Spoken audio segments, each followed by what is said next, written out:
Manual Therapy Techniques for the Shoulder Complex, presented by Stephen Arnold, Megan Howell, Emma McPhail, and Carrie Smith. The first technique we will discuss is the posterior glenohumeral mobilization, grades 1 through 4. The clinical implications for this technique include an improvement in glenohumeral external rotation and pain for patients with adhesive capsulitis, as well as a significant improvement in pain, function, and strength in patients with both chronic rotator cuff disease and shoulder impingement. Johnson's 2007 article assesses the effect of an anterior versus a posterior glide of the glenohumeral joint in patients with adhesive capsulitis. Each group received 6 therapy sessions, including ultrasound, the mobilization, as well as upper extremity exercises. The anterior glide group improved their external rotation by an average of 3 degrees, where the posterior glide group improved their external rotation by an average of 31.3 degrees. Bunnell's 2010 study assessed the efficacy of manual therapy and exercise for treating patients diagnosed with chronic rotator cuff disease. The experimental group received 10 therapy sessions in 10 weeks, followed by 12 weeks of a home exercise program, where the placebo group only received ultrasound for 10 therapy sessions in 10 weeks. It is important to note that the experimental group also received inferior glenohumeral glides as well as supervised exercise. Sinbursa's 2007 article compared conservative treatment with and without manual therapy for patients diagnosed with shoulder impingement. Both groups received 12 sessions of therapy. The placebo group received instructions for active range of motion, stretching, and upper extremity exercises. The experimental group received posterior glenohumeral glides, along with massage, radial nerve stretching, scapulothoracic mobilizations, and rhythmic stabilization exercises. The anterior to posterior mobilization of the glenohumeral joint is performed with the patient in the supine position, scooted to the edge of the table. The therapist will approach the patient and ensure that the patient is scooted off the edge of the table so that the humerus is off the edge with the scapula still on the table, ensuring that the humeral head will glide off the table. The therapist will grasp the distal humerus with their non-mobilizing hand, applying a distractive force, and placing the mobilizing hand over the head of the humerus, applying a downward movement towards the floor. Grade 1, Grade 2, Grade 3, and Grade 4. The next technique we will discuss is the inferior glenohumeral mobilization, grades 1 through 4. This technique can be used in the clinical setting to increase glenohumeral abduction, decrease pain, and increase function. Research by Su et al. Found that the stimulation of inferior mobilization at end range using cadavers improved passive glenohumeral abduction range of motion. However, some caution should be used generalizing these findings. Research by Sakari et al. Demonstrated a significant improvement in shoulder abduction active and passive range of motion, a decrease in pain, and a decrease in disability when in-range mobilizations were done for 3 weeks, with inferior glides more effective than anterior to posterior glides of this particular glenohumeral motion.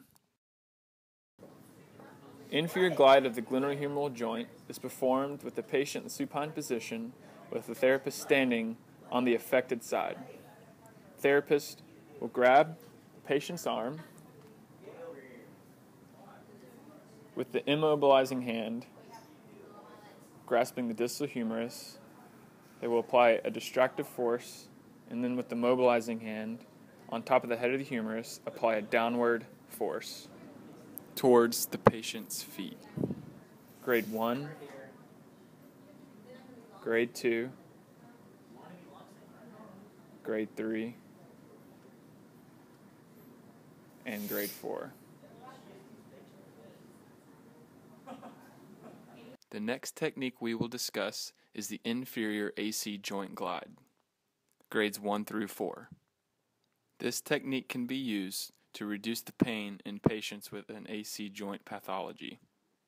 Harris's 2012 study reported that patients had a decrease in AC joint pain and improved function at both 4 weeks and 6 months, following only an average of 6.4 treatments. It is important to note that, along with inferior AC joint mobilizations, therapists in this study also used cervicothoracic and glenohumeral manual therapy techniques at their discretion. Inferior mobilization of the AC joint is performed with the patient in the supine position with their affected arm resting comfortably on their abdomen. The therapist will then stand at the head of the patient and first palpate for the distal end of the clavicle. The therapist will then place both hands at the tip of the clavicle and apply a downward force. The therapist can also approach this mobilization with a dummy thumb approach.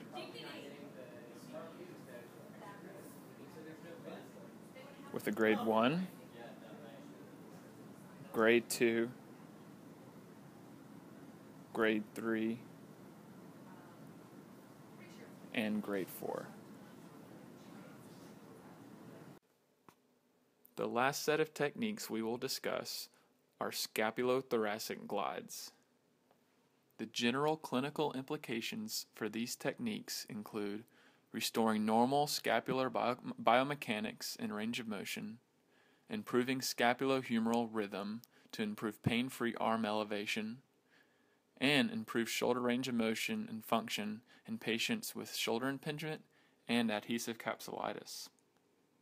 More specific clinical implications include improved shoulder flexion with upward rotation glides, improved shoulder extension with downward rotation glides, improved upright posture with inferior glides, improved scapular elevation with superior glides, improved protraction and retraction with medial and lateral glides, and improved overall scapular range of motion with distraction.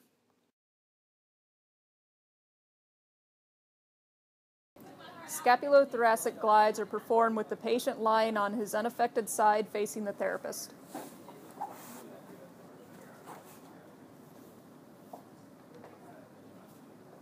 Therapist may place a pillow between trunk and patient for comfort and modesty. Patient places his affected forearm on his back.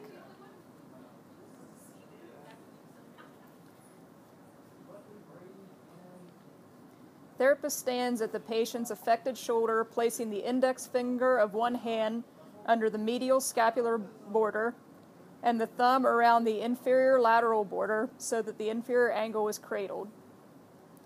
The other hand is located along the superior border of the scapula. The therapist will perform a superior and inferior glide. She can also perform a medial and lateral glide. The therapist can also perform upward and downward rotation.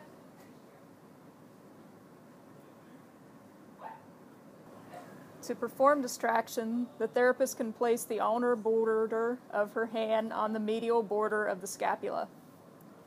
She then provides a distractive force to the medial border of the scapula and lifts it off the thorax.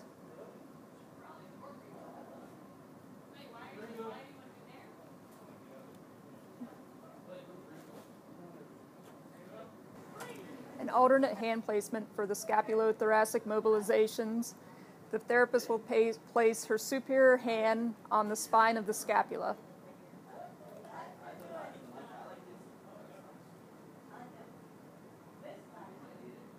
An alternate hand placement for scapular distraction. The therapist can place her arms over the patient's arm and place the tips of her fingers beneath the medial border of the scapula while using the other hand to apply a posterior force to the anterior portion of the shoulder.